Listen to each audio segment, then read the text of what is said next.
With that, our presentation today is tips and tricks to thrive, not just survive.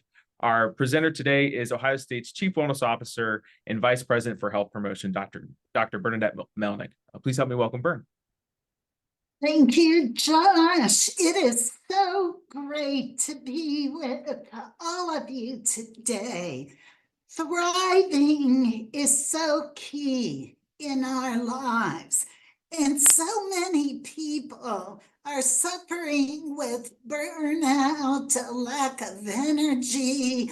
But I'm going to focus today on helping you to reflect on yourself, on your purpose, on your passion, and share a lot of tips and tricks for you to thrive this year.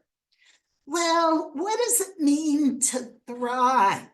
You can see how a lot of dictionaries define the word thrive: to flourish, to progress toward or realize a goal despite of your circumstances, to become successful, strong, and healthy, to grow, and to succeed. My definition of thrive, though, is a tiny bit different. I believe it's to be aligned with our dreams, purpose, and passion, to the extent that you wake up every day excited about your work and what your future holds. Well, a key element for change, whether it's thought change or behavior change, is to face your true story and rewrite a new one. So I'm going to pose some questions that I'd like you to reflect upon and think about them more after my presentation today. Regarding your thriving story right now, how would you rate your level of thriving over the past few months on a scale of 0, at all thriving, to 10, really thriving? How important is thriving to you? Also, on a scale of 0 to 10, can you do right now to achieve a higher level of thriving or to sustain it if you really believe you're an 8, 9, or 10 on the thriving scale?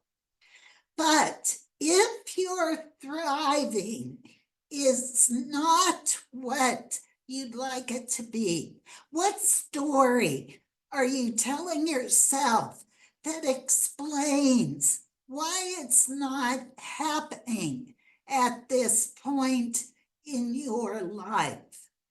Again, the stories we tell ourselves are so powerful. So after this webinar, I truly want you to face your true story and then rewrite a new story. How you see yourself as far as thriving goes in the next 2 years. It all ties back to our dreams and our purpose. A lot of people think it's warm and fuzzy to talk about dreams. It is not. You cannot achieve something unless you dream it first. Dreams and purpose drive engagement.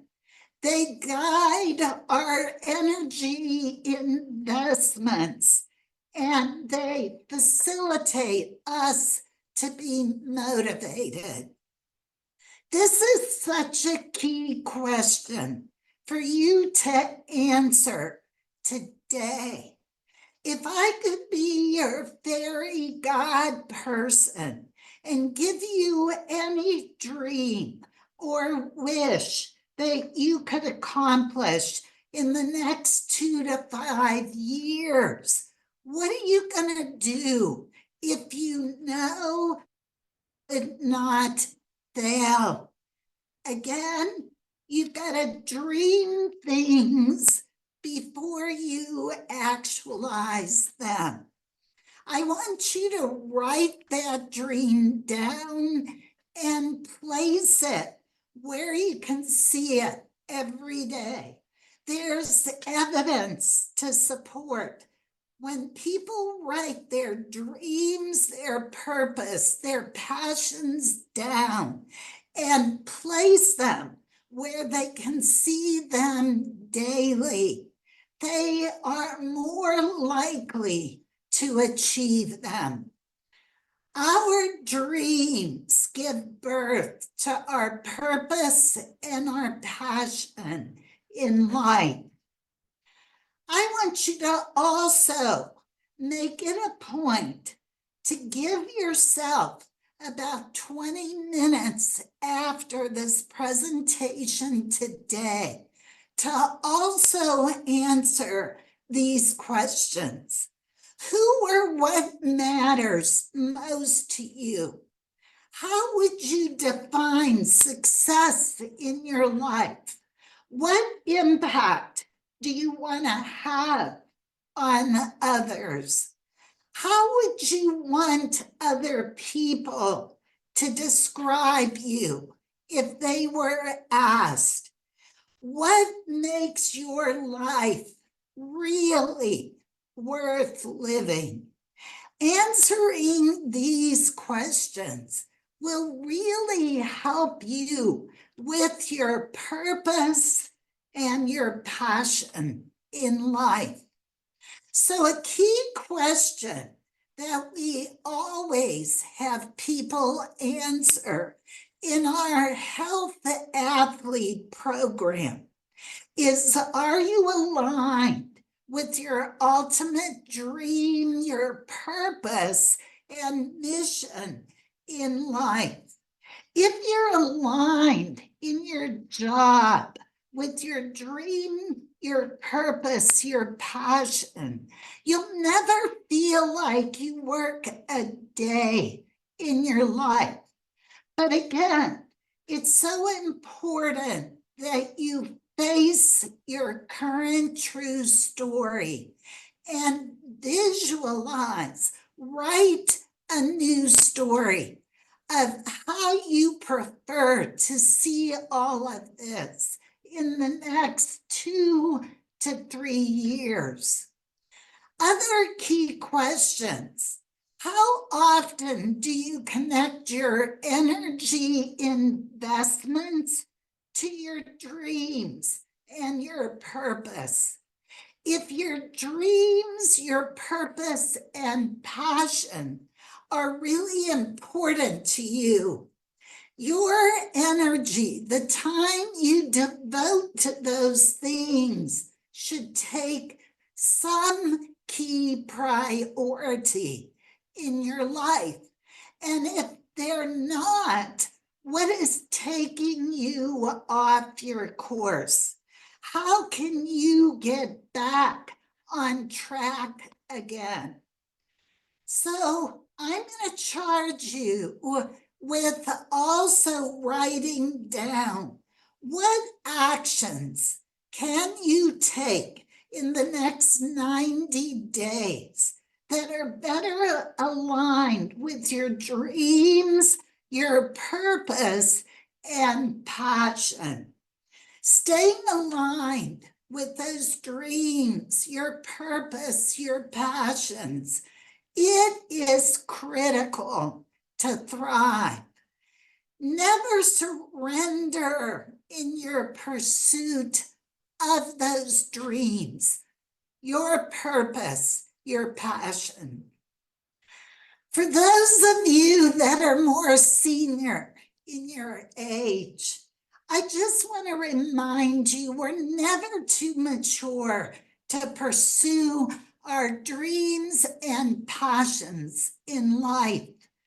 This was 105-year-old man who finally got his degree at 105. Don't ever let anybody tell you that dream is never going to happen. Why don't you give it up? That's crazy. Well, I want to share Lou's story with all of you.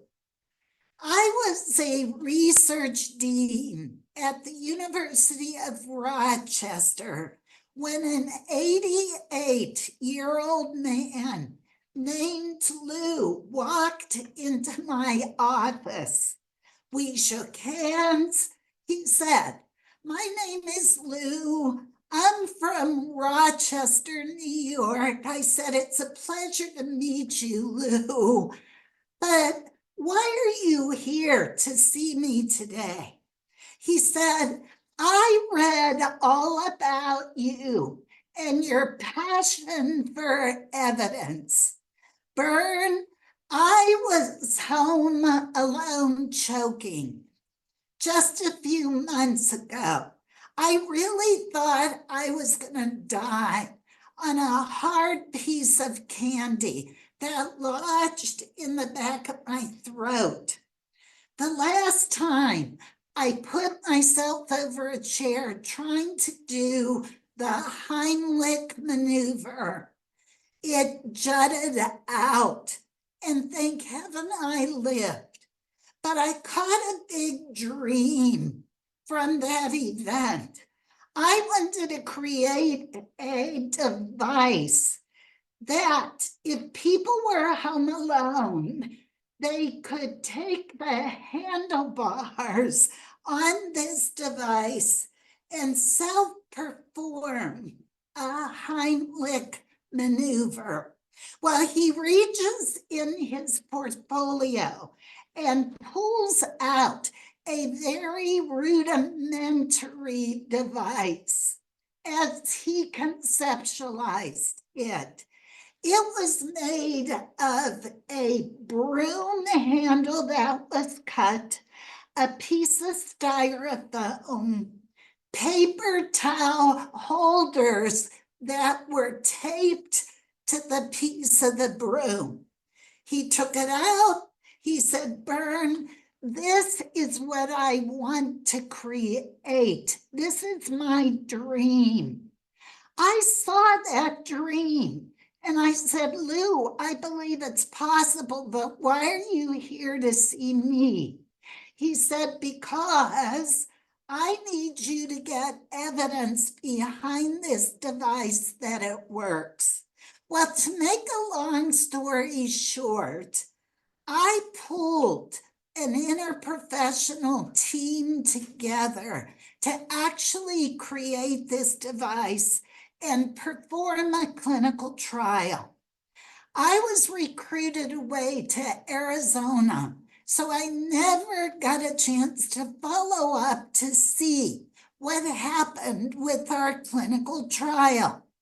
4 years later, my assistant walks in my office in Phoenix and said, "Bern, there's a guy named Lou from Rochester, New York that needs to talk to you." I picked up the phone. I was so excited.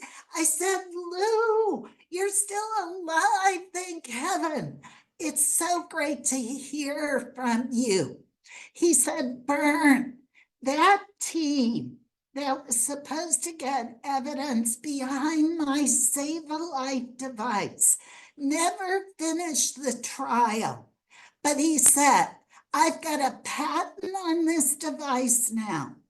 I've got a manufacturer that's going to mass produce it. Bern, I now need you to get me evidence behind it. At 92 years of age, I flew out to Arizona to work with him on getting some evidence behind this device. That 92-year-old man had more passion, a twinkle in his eye, and fire in his belly than a lot of 30, 40, and 50-year-olds have. I was telling this story to a group of my alums quite a few years ago, and two women in the back of the room were sobbing as I finished the story. I went up to them after and I said, can you share with me what you're emotional about? They said, Bern, hearing this story filled us with a ton of regret because we had a dream to start a big healthcare practice years ago. Everybody told us our idea was crazy, it would never happen. So we never took a risk and we never did it.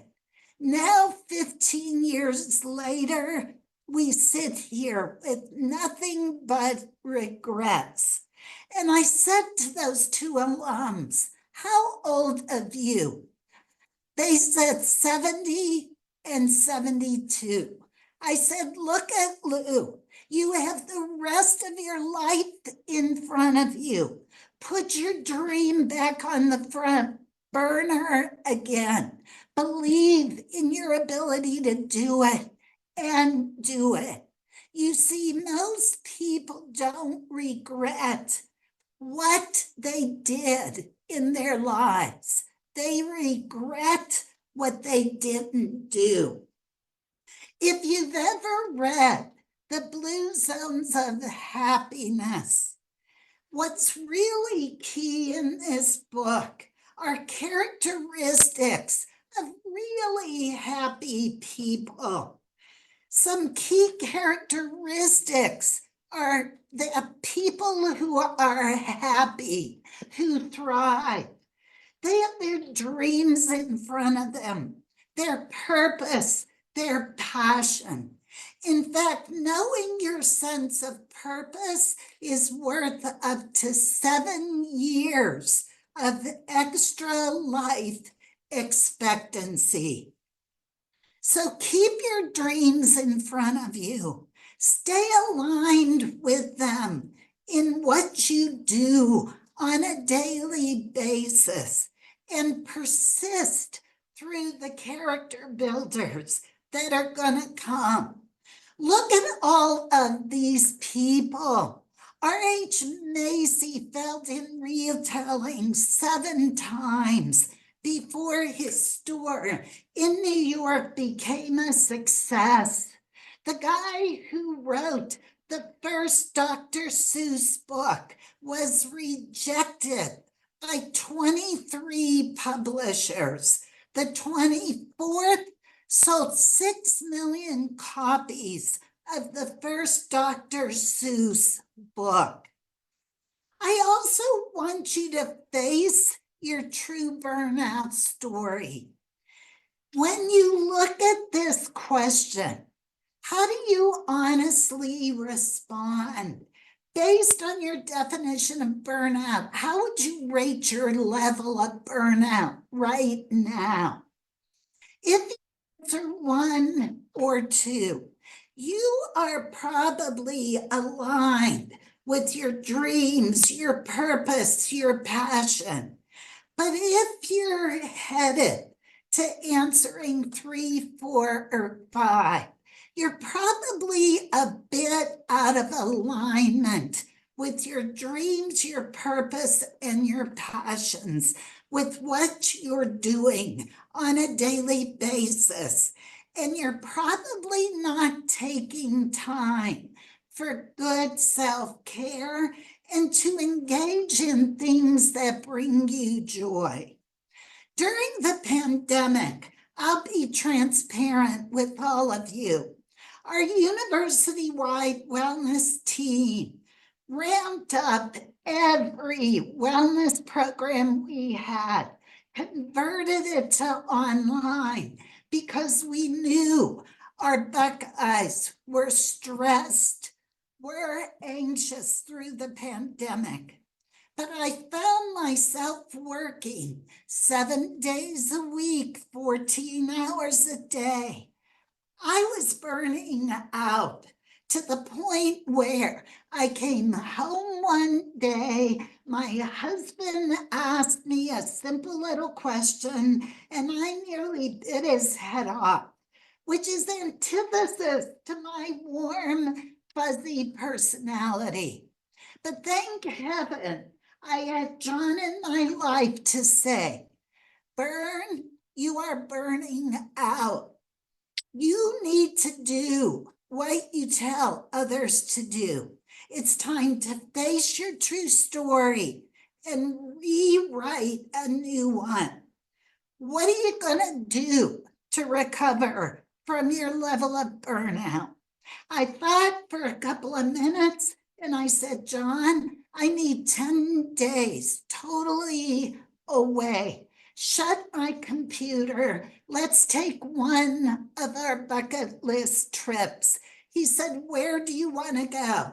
I thought a minute and said, I want to go to Tanzania and watch the wildebeest migrate. He said, during the pandemic, you want to do this? I said, it's open Jeep. We're going to be fine.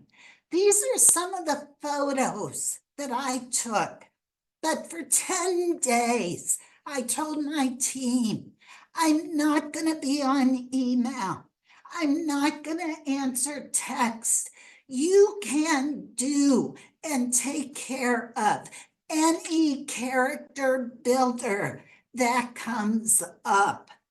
You see, if we don't take the time for good self-care now, we're going to have to pay the price for mental or physical chronic disease later. So I really encourage you to thrive. You also have to practice good self-care. It is not selfish. In order to thrive, we have to cultivate a growth mindset. Set new learning goals. No matter how senior we get, it's always important to learn new things, participate in new activities, break your ruts, your routines, associate with positive-minded, optimistic people, have fun. There's no sin to having fun at work, and develop an attitude of gratitude. People who practice gratitude on a daily basis experience all these positive effects. So remember, take and give a dose of vitamin G every day. But for those of you who are burning out, who are listening to this webinar today, face that true story. Take action to do something a little bit differently, because we cannot continue to pour from an empty cup. Do things even when you don't feel like it. It's hard to get depressed. It's hard to get anxious. When we're depressed, we often don't feel like engaging in physical activity. But the research is so strong that physical activity is not only good for our physical health, but our mental health. Well, I am going to finish this webinar just adding some more tips and tricks to thrive and find joy in everyday life. In addition to those things I talked about, be mindful in the present moment, because worry about the future and guilt about the past are the two most wasted emotions.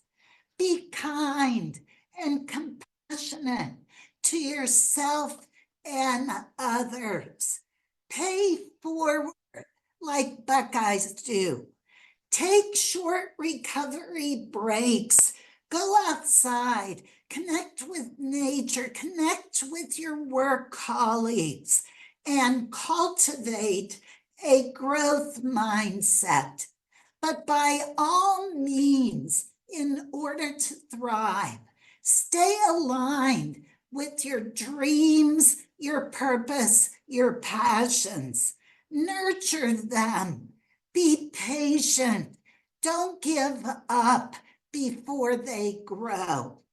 Lastly, complete our 155 Buckeye Eye Opener Challenge. Remember, it takes 30 to 66 days of practice to form a new habit. You are worth 11 minutes a day when you wake up to do 1 minute of gratitude, 5 minutes of reading in a positive book or listening to a positive podcast, and 5 minutes of light movement, stretching, or activity. Lastly, we have a couple new wellness tools to put in your toolkit. I have a new podcast series, Health and Wellness Briefs. They're short, about 10 minutes long. You can take a recovery break during the day and listen to one. It'll give you lots of great tips. And then we've got a fabulous new stress reduction web-based tool that allows you anonymously to assess your stress, your sad emotions, anxiety, your healthy behaviors, alcohol and drug use, and trauma. What's so cool about this website that is available to you right now on the link on this slide? This tool will give you tailored resources based on how you answer these screening questionnaires. We also have short cognitive behavior therapy based micro-learning modules that can really help reduce stress, anxiety, and depression. So please tune in to Dr. Jackie Hoying, October 22nd at noon. You really matter to Buckeye Nation. Have a great day.